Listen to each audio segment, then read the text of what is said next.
Class 12 students, आज का हमारा टॉपिक है potential energy of a dipole in an external electric field. External electric field में हमारे पास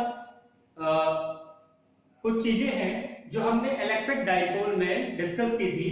पहला हमारा है इलेक्ट्रिक फील्ड इज यूनिफॉर्म। ठीक है, यहां पे इलेक्ट्रिक फील्ड यूनिफॉर्म होनी चाहिए।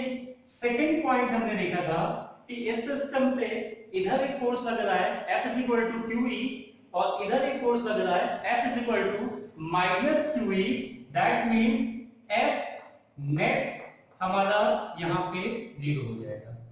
अच्छा, जब नेट फोर्स 0 हो जाता है तो दो इक्वल और अपोजिट फोर्सेस लग रही हैं, तो यहां पे हमारे पास एक टॉर्क डेवलप होगा, एक्सटर्नल टॉर्क। और इसके बारे में हम पढ़ चुके हैं that tau = P cross E। Torque हमारा P क्रॉस E होता है, या इसी को हम लिख सकते हैं tau = P E sin theta. ये सारी चीजें हमें पहले से पता है। अच्छा, एक बात और है, उसको देखिए, ध्यान दीजिए। जैसे सपोज कीजिए कि ये हमारा एक डाइपोल है, ठीक है, और ये इलेक्ट्रिक फील्ड है यूनिफॉर्म। तो इलेक्ट्रिक फील्ड की टेंडेंसी ये होती है कि ये अपने डाइपोल को, या यूं कह सकते हैं कि डाइपोल मोमेंट को अपनी ही डायरेक्शन में अलाइन करना चाहता है। तो अपनी डायरेक्शन में अलाइन करने के लिए दो चीजें हो सकती हैं, दो कंडीशन, या तो थीटा 0 डिग्री हो जाएगा या थीटा 180 होगा। ठीक है, इसका मतलब हम यहां पे एक बात ये देख सकते हैं that electric field E tends to align dipole, और हम कह सकते हैं dipole moment in x direction. यहां पे हमारे पास हो जाएगा थीटा = 0 डिग्री और 180 डिग्री। इसके बाद स्टेबल, अनस्टेबल, ये सारी कंडीशंस हमने पहले पढ़ी थी। तो ये सारे कॉन्सेप्ट आपको आने चाहिए। अगर आपको डाइपोल से रिलेटेड कोई प्रॉब्लम है तो इलेक्ट्रिक फील्ड में जब डाइपोल हमने डिस्कस किया था तो वहां पे डिटेल में इसकी प्रॉपर्टीज देखी थी। अब देखिए, डाइपोल पे हमारे पास लेंथ हो गई इसकी 2a, लेंथ हमने ले ली, ये मिड पॉइंट है हमारा। डाइपोल मोमेंट की डायरेक्शन नेगेटिव टू पॉजिटिव होती है। ये सारी चीजें आ गई। तो अब हमारे पास क्या होगा, यहाँ पे कुछ चीजें और समझ लीजिए। यहां पे हमारा क्या होना चाहिए, एंगुलर वेलोसिटी। एंगुलर वेलोसिटी जिसको आप ओमेगा कहते हैं, that is infinitesimally small, means that tends to 0। अच्छा, दूसरा हमारे पास क्या जाएगा, एंगुलर एक्सेलरेशन, ये भी क्या हो जाएगा, that is also tends to 0। तो ये सारी चीजें हैं हमारे पास। और एक यहां पे और कॉन्सेप्ट है, जैसे हमने पोटेंशियल में पढ़ा that potential at infinity is taken 0, और उसके बाद हमने पोटेंशियल एनर्जी में देखा कि पोटेंशियल एनर्जी भी हमारा इंफिनिटी पे उसको हम 0 कंसीडर करते हैं। तो यहां पे भी एक एजम्पशन है, और उस एजम्पशन के बारे में अभी आपको जहां पे आएगा वहां पे बताया जाएगा। तो सपोज कीजिए कि ये हमारा डाइपोल जो है, ये डाइपोल इलेक्ट्रिक फील्ड से कोई एक एंगल बना रहा है थीटा, और क्योंकि इसमें नेट फोर्स 0 है तो ट्रांसलेशनल मोशन नहीं होगा।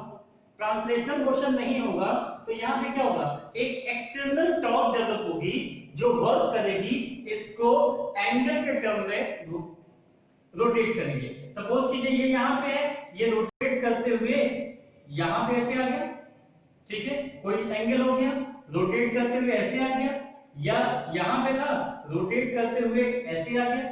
इस तरह से कोई एंगल पे हम इसका डिस्प्लेसमेंट निकाल सकते हैं।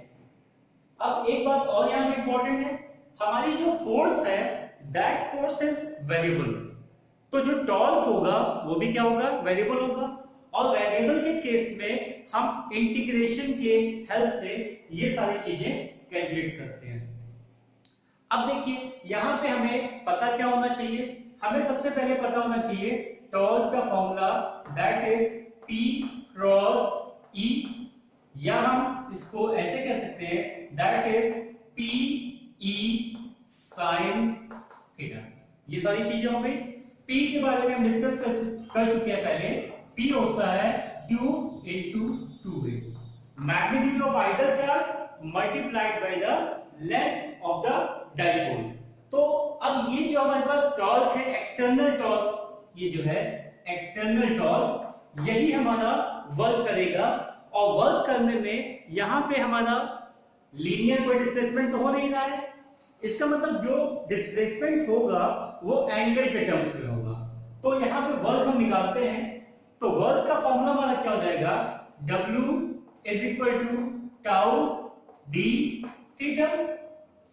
अब देखिए ध्यान दीजिए, लास्ट ईयर 11 में आपने पढ़ा था torque is analogous to force और थीटा हमारा एंगुलर डिस्प्लेसमेंट है, तो यहाँ पे वर्क का फॉर्मूला हो जाएगा टाउ डी थीटा। अच्छा, अब क्योंकि हमारा टॉर्क यहाँ पे वेरिएबल है, या यूं कह सकते हैं कि फोर्स वेरिएबल है, तो यहाँ पे हमें देखना होगा कि कहां से हम कहां इसको रोटेट करा दें। तो हम सपोज कर लेते हैं, suppose let initial position that is theta 0 और final position that is theta 1, ये हम ले ले रहे हैं यहाँ पे। तो अब यहाँ पे देखिए ध्यान दीजिए, जब हम वर्क निकालेंगे तो हमें यहाँ पे इंटीग्रेशन का साइन लगाना पड़ेगा। इंटीग्रेशन का साइन लगाएंगे तो थीटा 0 से थीटा 1 हम यहाँ पे इंटीग्रेट कर रहे हैं। अब यहाँ पे हम क्या करेंगे, टॉर्क की वैल्यू को सब्स्टिट्यूट कर देंगे। तो टॉर्क की वैल्यू हमारे पास क्या है, PE sin थीटा, तो ये आ जाएगा theta 0 to theta 1 PE sin theta d theta, ये सारी चीजें आ जाएंगी। अब इसके बाद देखिए ध्यान दीजिए, यहाँ पे हमारा डाइपोल मोमेंट कांस्टेंट का काम करेगा, इलेक्ट्रिक फील्ड भी कांस्टेंट है हमारी, तो वो चीजें इंटीग्रेशन साइन के बाहर आ जाएंगी। तो ये हमारा हो जाएगा PE integration of sine theta d theta, और ये है थीटा 0 टू थीटा 1। अब हम ये जानते हैं कि जब इंटीग्रेशन साइन काम करते हैं तो आता है हमारे पास माइनस cos थीटा, तो ये हो जाएगा PE और यहां आ गया माइनस cos थीटा। लिमिट हमारी हो जाएगी थीटा 0 टू थीटा 1। अब देखिए लिमिट हम पुट कर देते हैं, तो ये आ जाएगा PE, यहां पे हो जाएगा, जब इसको पुट करेंगे पहले फाइनल, तो माइनस cos थीटा 1 माइनस और ये माइनस प्लस cos थीटा 0, या इसको हम यूं लिख सकते हैं PE that is equal to cos theta 0 minus cos theta 1। ये हमारा एक रिजल्ट आ गया जिसको हम इक्वेशन 1 कह रहे हैं। यहां से हम पोटेंशियल एनर्जी को अगर हमारे पास किस एंगल तक वो मूव कर रहा है ये अगर ले लेते हैं, तो ये हमारे पास एक रिलेशन आ गया वर्क, और यही वर्क हमारा क्या होगा, पोटेंशियल एनर्जी में चेंज हो जाएगा, क्योंकि यहाँ पे वेलोसिटी तो है नहीं हमारे पास, काइनेटिक एनर्जी होगी नहीं, इसका मतलब यही हमारा हो जाएगा U पोटेंशियल एनर्जी। ठीक है, अब जरा देखिए ध्यान दीजिए, यहाँ पे जैसे हमने एजम्पशन लिया था हमारा इंफिनिटी पे पोटेंशियल एनर्जी को 0 लिया था और इंफिनिटी पे पोटेंशियल हमने 0 लिया था, इसी तरह से पोटेंशियल एनर्जी को हम किसी एक एंगल पे 0 ले सकते हैं अपने सुविधा के अनुसार। तो यहाँ पे हमने ये लेट किया है कि let the potential energy at pi by 2 is 0। इसका मतलब ये हो गया कि U हमारा पाई बाई 2 पे 0 हो जाएगा। ठीक है, तो यहां पे अगर हम ये थीटा नॉट मान लीजिए इनिशियल पोजीशन इसकी पाई बाई 2 थी, इनिशियल पोजीशन पाई बाई 2 थी, तो ये फॉर्मूला हमारा आ जाएगा पी ई, ये हो गया cos 90, cos 90 का मतलब 0 खत्म हो गया, और माइनस cos थीटा 1। ठीक है, तो जब सिर्फ एक थीटा की बात आ रही है तो जनरली हम यहां पे सिर्फ थीटा ले सकते हैं। ठीक है, और ये फॉर्मूला हमारा हो जाएगा minus P E cos theta. ये फॉर्मूला बहुत ज्यादा एप्लीकेबल है और इसको हम यूज करेंगे। ठीक है, इसी को अगर हम चाहें तो इस फॉर्म में भी लिख सकते हैं अपने U is equal to minus p cross E. ये हमारे पास potential energy sorry cos theta है तो डॉट प्रोडक्ट हो जाएगा यहां पे P डॉट ई। U हमारा क्या है, स्केलर क्वांटिटी है, डॉट प्रोडक्ट है, तो हमारे पास रिलेशन आ गया U is equal to minus p या P डॉट ई। अब जरा इस इक्वेशन से ध्यान दीजिए, इक्वेशन 2 से हम कुछ रिजल्ट यहां पे ड्रॉ कर सकते हैं। तो रिजल्ट हमारा ये है, इक्वेशन 2 को ध्यान दीजिए, इफ फर्स्ट केस है if theta is equal to 0 degree, theta का 0 डिग्री है तो देखिए ये क्या हो जाएगा, cos 0 की वैल्यू 1 होती है तो u हमारा हो जाएगा u is equal to minus P E. इस इक्वेशन से आ जाएगा। अच्छा, अब इसको समझिए जरा, जैसे डाइपोल इलेक्ट्रिक डाइपोल हमने देखा था, ये इलेक्ट्रिक फील्ड है और इसी डायरेक्शन में हमारा डाइपोल है, डाइपोल मोमेंट है, इधर पॉजिटिव चार्ज इधर नेगेटिव चार्ज। तो इसका मतलब क्या हो गया, ये स्टेबल कंडीशन में हो गया, इसको अब कहीं जाने की जरूरत नहीं है, क्योंकि इलेक्ट्रिक फील्ड क्या चाहता है, उसकी टेंडेंसी क्या है, उसकी टेंडेंसी ये है कि डाइपोल मोमेंट को अपने डायरेक्शन में अलाइन करे। तो उसने अलाइन कर लिया इस कंडीशन में, तो इस कंडीशन में हमारे पास क्या हो जाएगा, u मिनिमम हो जाएगी, मिनिमम हो जाएगी, और ये कंडीशन हमारी कहलाएगी स्टेबल कंडीशन। ठीक है, इसके बाद में डिटेल हम लोगों ने इलेक्ट्रिक फील्ड डाइपोल में पढ़ा था। अच्छा, सेकंड केस ये है कि if theta is equal to 90 degree हो जाए, तो यहां से देखिए ध्यान दीजिए, अगर थीटा हमारा 90 हो जाता है, cos 90 0, तो हमारी पोटेंशियल एनर्जी क्या हो जाएगी, u इज इक्वल टू 0। इसका मतलब ये हो गया कि मिनिमम एनर्जी होगी यहां पे, मिनिमम एनर्जी।